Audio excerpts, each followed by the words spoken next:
Reason and experience both forbid us to expect that national morality can prevail in exclusion of religious principle. My movements to the chair of government will be accompanied with feelings not unlike those of a culprit who is going to the place of his execution. Your love of liberty, your respect for the laws, your habits of industry, and your practice of the moral and religious obligations, are the strongest claims to national and individual happiness. The truth will ultimately prevail where there is pains to bring it to light. If we desire to avoid insult, we must be able to repel it. If we desire to secure peace, one of the most powerful instruments of our rising prosperity, it must be known that we are at all times ready for war. Let us therefore animate and encourage each other, and show the whole world that a freeman, contending for liberty on his own ground, is superior to any slavish mercenary on earth. It is impossible to account for the creation of the universe, without the agency of a supreme being. It is impossible to govern the universe without the aid of a supreme being. It is impossible to reason without arriving at a supreme being.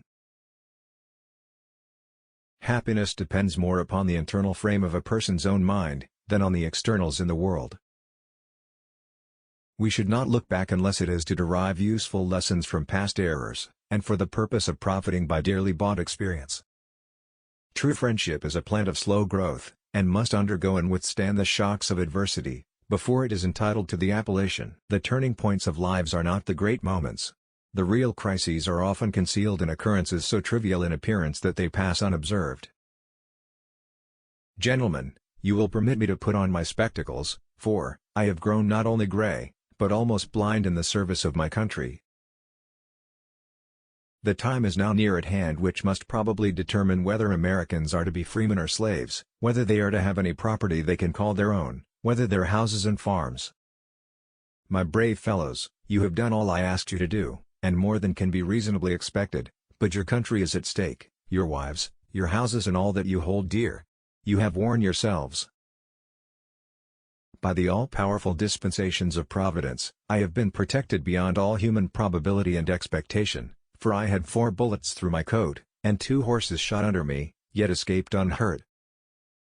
The right wing, where I stood, was exposed to and received all the enemy's fire. I heard the bullets whistle, and, believe me, there is something charming in the sound.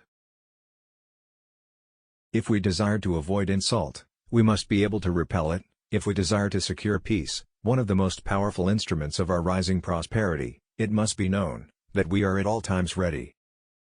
My mother was the most beautiful woman I ever saw. All I am I owe to my mother. I attribute my success in life to the moral, intellectual and physical education I received from her. A free people ought not only to be armed, but disciplined, to which end a uniform and well-digested plan is requisite, and their safety and interest require that they should promote such manufactories as tend to render them independent of others for essential, particularly military, supplies. 99% of failures come from people who make excuses,